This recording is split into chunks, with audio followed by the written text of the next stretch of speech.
Good evening. Welcome to our June episode of Northwest City Politics.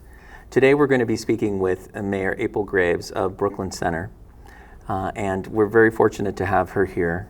Before we get started, I just want to take a moment to acknowledge the sorrow and the loss that we're all experiencing in our communities and across the state after the horrific events that took place with the assassination of former Speaker of the House, Melissa Hortman, and her husband, Mark, and the senseless shooting of State Senator John Hoffman and his wife, Yvette. It's difficult to be a public servant, to put yourself into the public sphere, and to advocate for what you believe is right, is just, is fair, is equitable. And the job is extremely hard. And today, we're sadly reminded that it also comes with a lot of inherent risks.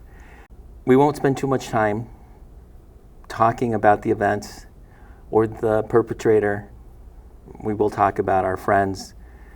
Our thoughts and prayers are with all of them and their families. And it's really poignant that Mayor Graves is joining us today. Brooklyn Center is a city that has known lots of challenge and change at the local and the national level. And we're really honored to be able to have this space to speak with her today. Thank you for joining us. Thanks for having me. Let's just start with how are you? How are you doing? People ask me that a lot, and I usually just say, I'm taking it one day at a time, because I think that's what we have to do. We have to care for ourselves so that we can care for each other. I think I'm very much still processing the events of this past weekend. I was actually out and about that morning with my daughter, and before I had learned anything, just saw the extra police presence and was wondering what was going on. And it was very scary and horrifying. I've been in meetings and at celebrations, convenings with Senator Hoffman and with Speaker Hortman many times, and I've always felt like they both have really great sense of humors and just bring a lot of joy to their work, even when it's hard. Yeah, it's a huge loss for all of us, for the state of Minnesota. I know that the viewers at home probably want to know, for Brooklyn Center, what types of changes should they experience? That's a tough question. I think I asked that question myself.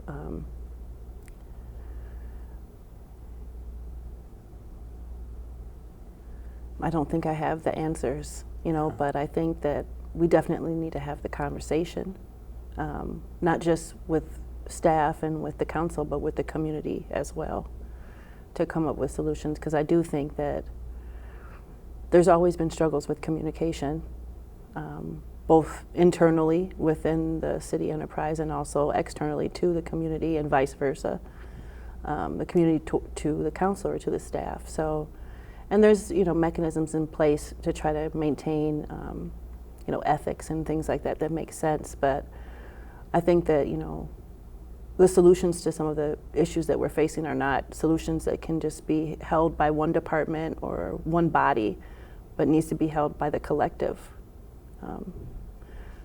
So I know that's not an answer, but I think it's a place to start.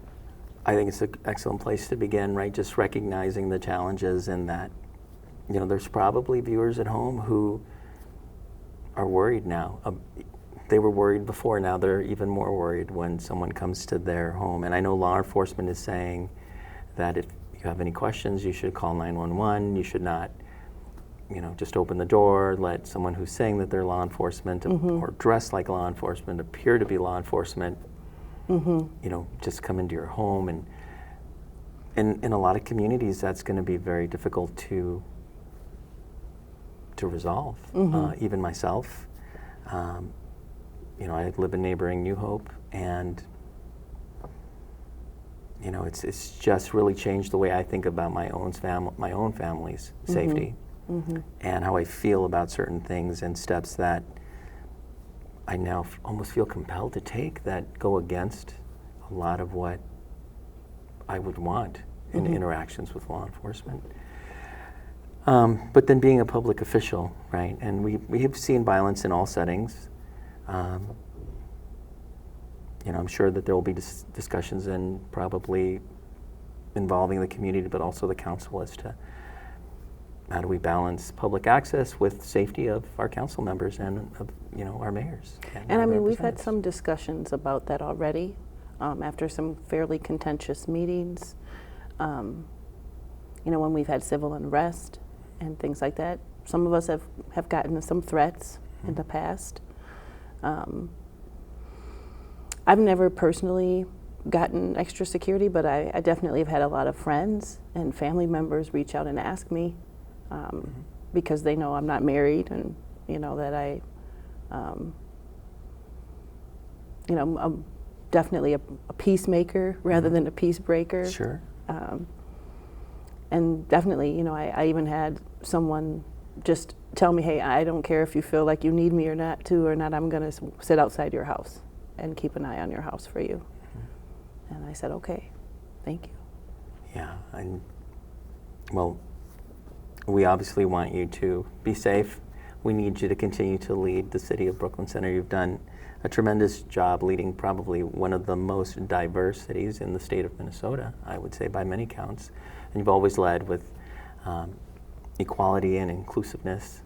And we just want all of you and all of our representatives at all levels of government to be safe. And so I think that we need to continue to have hard discussions about things that really matter. And that's the best way to honor those that we have lost. And we've lost lots of people before this. This particular loss in this particular manner is just as terrible and just as horrible as all the other losses. But I think maybe now the state, all of our citizens here may listen more, I hope. And maybe a lot of good can come from that. But of course, life goes on. That's the hardest part. There's so many things that we want to ask you about Brooklyn Center, about its future, where it's headed, celebrations that are going to be taking place. There's a large one, I think, that you guys are having on Juneteenth, correct? That's right. I know that we have canceled the parade, but the rest of the events will be happening on Juneteenth at North Hennepin Community College. And this is, I think, our first time doing a collaborative between Brooklyn Park and Brooklyn Center. So I'm excited about that. The last few years, Brooklyn Center has had a pretty big Juneteenth celebration with a good turnout. Last year was a little bit rough because of the weather. I mean, I think everybody's Juneteenth kind of struggled last year, but a lot of folks still came out even in the rain.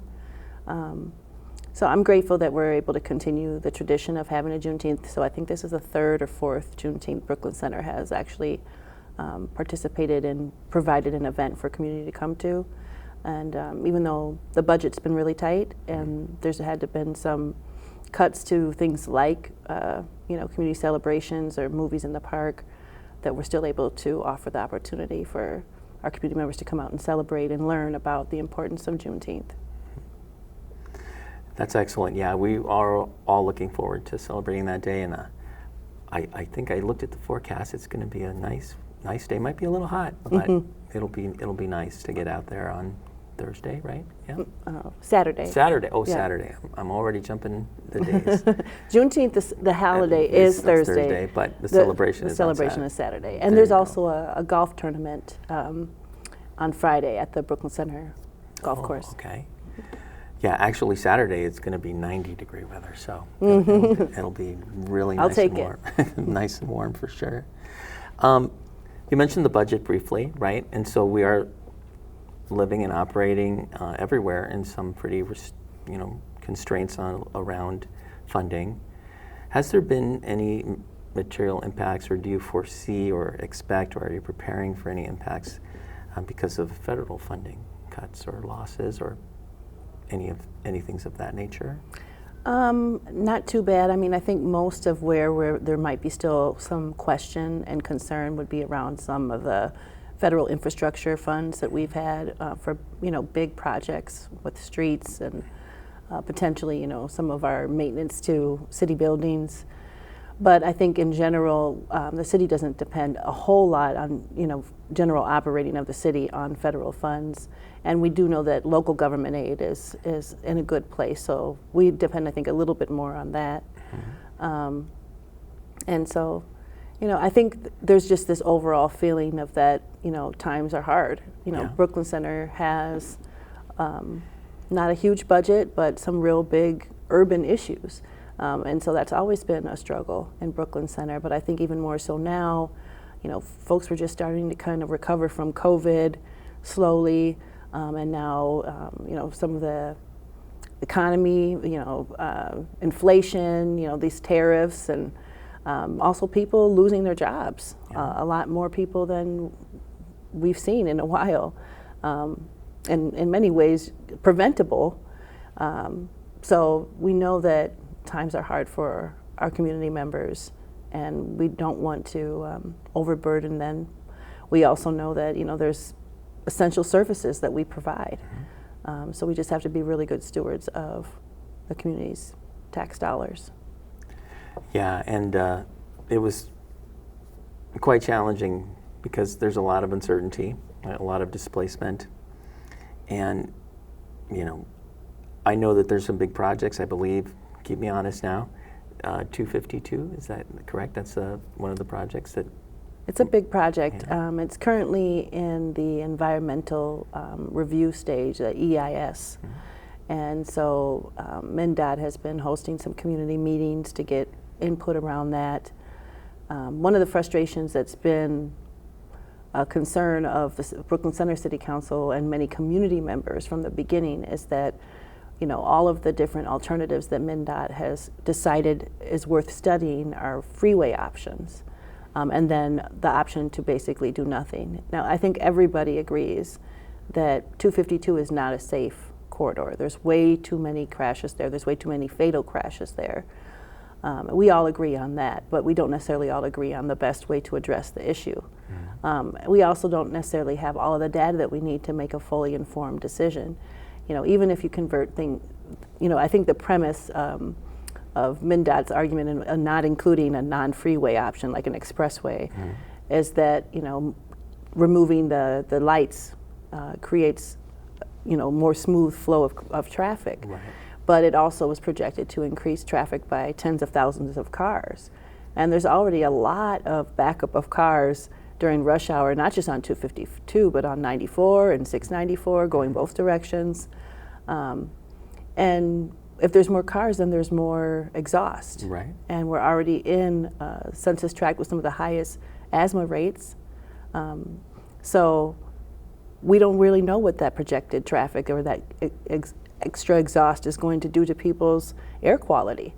And those are things that aren't even necessarily being studied except for in these three different freeway options and in the option of doing nothing. So traffic's going to increase, but I'm not sure that we want to increase it more than it already would have, like diverting traffic from Central or University Avenue up onto 252, and all to just kind of get some people downtown Minneapolis a couple minutes faster. Will it really improve the safety over time of 252, or will it maybe just improve it a little bit for a short amount of time, and then we'll be right back in the place that we started? Yeah, I mean, those are excellent questions, and the viewers at home probably don't even know all of the steps that go into those types of analysis. When you pose those types of questions to MnDOT, generally, what is the expectation for a response? When you say they're not willing to consider, what type of ability or advocacy does the city have to encourage them? What is the role in the partnership between MnDOT and the city in a project like this? Well, before they even decided what alternatives they were going to study in this environmental impact statement, which is this long review process of that project, both the Brooklyn Park City Council and the Brooklyn Center City Council passed a resolution requesting that they include two different alternatives in their study. And they basically have, some criteria, a way of sort of vetting out which alternatives will be used. And they said that those expressway options didn't meet that threshold of, it being a good enough alternative to study. Like, it didn't meet the threshold of enough benefits. So they can just veto or dismiss that request. Mm-hmm. That is disappointing. And so then that means that those aren't viable options. You won't have that study, and then they'll provide the study that is based on the options they prefer. What Right. recourse does the city have at that point? I think the bottom line is that we have the ability to deny municipal consent. Okay. But the reality is that denial of municipal consent is not a guarantee breaks or stopping of the project either. Okay. So eminent domain kind of thing takes over, and the state can just say, this is what we're going to do. We're going to build a freeway through your backyard. And you have to pay for it. And you have to pay for it. We're going to build it, and you're going to pay for it. And it's likely to impact, businesses and homes as well. Land acquisition and a loss to our tax base are, annually probably anywhere from like $250,000 to $750,000. Right, and it would change the entire dynamic. And we've seen what's happened in projects where, like Interstate 94 has cut off communities. Are there any concerns that that may also happen? Oh yeah, absolutely. Rondo has been brought up throughout this process, which has been going on for a long time. I mean, I know the conversations around 252 started even long before I started as a city council member in 2015. And I know that there's some people that are just tired of talking about it. But this is a big deal, it's about generations of future inhabitants in both Brooklyn Park, Brooklyn Center, North Minneapolis, and it's about what we also want to invest in. The money's not coming just from a money tree, it's coming out of the pockets of the people that have to live with the choices that we're making every day. That's right. Tax base, tax dollars, Right. property taxes. And there's some other things we've done around advocating, at the Capitol to try to offset some of the burden that will fall on us if they should decide to just railroad everything through, around not having the same cost share, like not having to pay for it, Sure. and also requesting, that they give us payment in lieu of the taxes that we would be losing.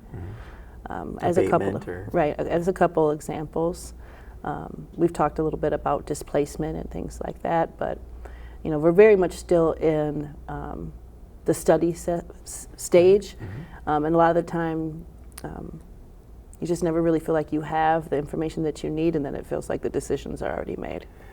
It goes by a lot faster than you think when you're looking backwards, right? It's hard to believe 2015, here we are 10 years later. Looking back, it doesn't seem like it was that long ago. Well, and the conversation started even before that, Yeah. Yeah. So. Indeed.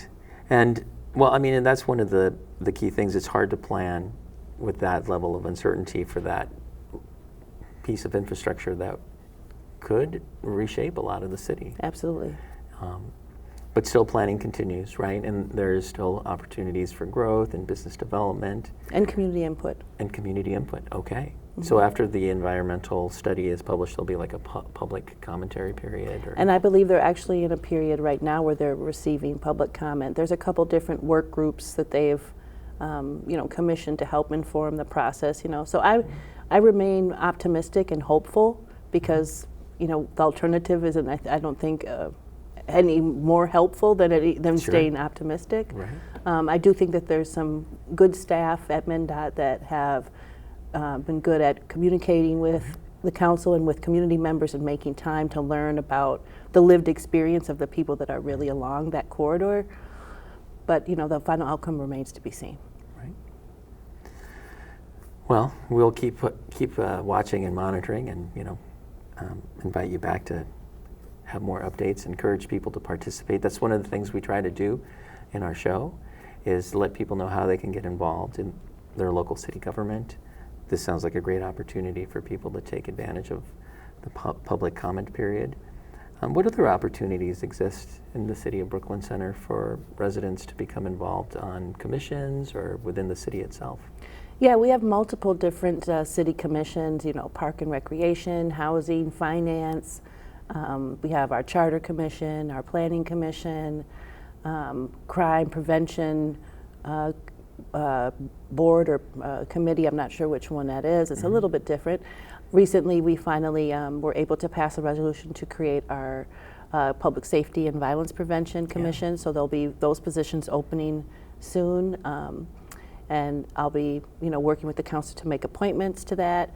I do believe that there is one commission opening right now, I think for our Housing Commission. We also have a Cultural Arts Commission, Cultural and Public Art Commission, which is one of our newer commissions as well. I think there is one opening on that commission as well, but it's for a member at large, which is someone that doesn't have to live in the city, but also won't have a vote during commission meetings, but can still be there to provide input and coordination, planning, ideas. Or maybe connections to other arts organizations that would be beneficial to the Public Art and Cultural Commission.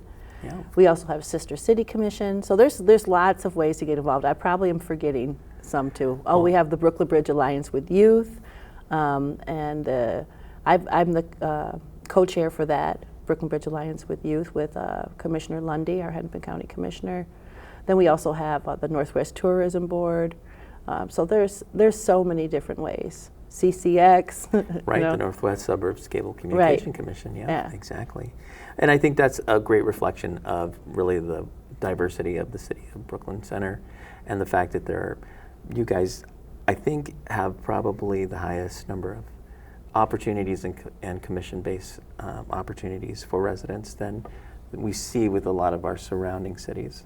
There's a handful of cities that have a couple of your standard commissions, but Brooklyn Center has always done a great job of being very inclusive with its residents and creating opportunity for them to participate and provide input. Can you talk a little bit about, I don't want to get the name wrong, the Police and Violence Prevention Commission? Is that? I'm not sure I have the title exactly right either, but it's about crime prevention and violence prevention, and also public health. And so this is a newer commission, like I said. It really came out of the work that the city has been doing since the killing of Dante Wright back in 2021. We did pass a resolution creating it at the end of last year. When the council got a new member at the beginning of this year, it was talked about being repealed, but we went back into conversations and discussions around editing it. And we're able to come up with a resolution and a scope of duties and sort of framework and structure that the rest of the council could get on board with. Really, there'll be about, I think, 8 members, no non-voting members, all city residents. We'd ideally like people to be have some experience in like public health or law or business. We want folks to bring their expertise from their own sectors to the work, because we know that violence prevention and crime prevention and public health, it traverses many different ways of life. So we want to be able to talk with businesses. We also want to be able to talk to our schools, but we also want to talk to residents, block captains, the police department, our partners in law enforcement in the county and at the state level. So it has to be very inclusive. If we're not thinking also about things like housing and access to food and education and living wage jobs, then you're not really thinking about how you want to prevent crime and violence either. Right. So we really have to think about the human element. What do people need to feel safe, to feel healthy, to feel happy and capable and able to create the lives that they want for themselves and their family. So it has to be a much more holistic conversation, and that's the hope for this new commission, is that we have a space where we can really do that in a collaborative way, and bring community members together that maybe haven't been talking before, and figuring out how we can do a better job coordinating our efforts. And right now, if viewers at home, residents of Brooklyn Center, interested parties, they would go to the website, the city website, and they could apply that way, or how would they apply? Or that's a good question. I don't think the application is open yet. Okay. But they could reach out to our director of the Office of Community Health Prevention and Safety, Latoya Turk. Send her an email, and I'm assuming that once applications will open, that she'll make sure that people know about that, a way to find that information. And you're targeting having the commission formed and have their first inaugural meeting around which time frame? You know, I would hope sooner rather than later. Yeah. I know sometimes those things take time. I also know that there might be lengthy discussion with my fellow council members over, you know, my appointments. You know, ultimately, there has to be consensus of the council for anyone to be appointed. I make the recommendation. Sure. But I have to get 2 other council members to agree with me about that recommendation. So, you know, it's difficult to say exactly, but I would hope that we would have that done by the end of the year at the latest. That's an excellent goal, and we'll also continue to monitor that. So when we sat down initially, you said, how long will this go? And I said, it goes by very fast, and in fact, now we have 3 minutes left of our time together. And there's so many things that we want to learn about Brooklyn Center, but I also want to give you just the opportunity to highlight what you want people to most remember about Brooklyn Center, about the current times, current priorities, or anything that you want to say to viewers at home directly. Well, that's actually a tall order, I think, you know. You can pick any of those that you want. It's always kind of difficult to know what to say. When I moved to Brooklyn Center in 2011, bought my home, I didn't know anything about Brooklyn Center. I grew up in the Rondo neighborhood of St. Paul, and I got my house as a foreclosure. I paid $95,000 for my home. I bought that only making like, you know, $30,000 a year, and I'm a single mom. I got 4 kids, but we put down roots there, and my kids started going to Birch Grove Elementary. Later, my son went to Brooklyn Center Middle and High School. My daughter, my third born, she just graduated from Park Center a couple weeks ago. You know, and I really feel like Brooklyn Center has become our home. I don't know if I would have gotten to know the community as well as I have, probably not if I hadn't decided to run for city council just 2.5, 3 years later. I did work at the school through AmeriCorps for about a year, so got to know some of the school board members that way, and definitely some of the youth. And really my work, my professional work has always really kind of centered around young people. So I would say that if there was something I really want people to think about now, it's like, how can we really be the example that we want to be for the young people? How can we really show up for each other, ourselves, even the people that we don't like, in a way that we're going to be really planting the seeds for a better future for the young people, for the youth, so that we can look back and we can say, you know, in these times, these trying times, we tried our hardest. So that even if we're not going to like be able to see the fruits of our labor, we at least planted the seeds and taught them how to tend them. I guess I'll end it there. I don't know that I could add anything to that. That is a great sentiment, and one that I think we should all take with us. Thank you for joining us tonight. Thank you for being here. We hope that you'll come back so we can talk some more in the future.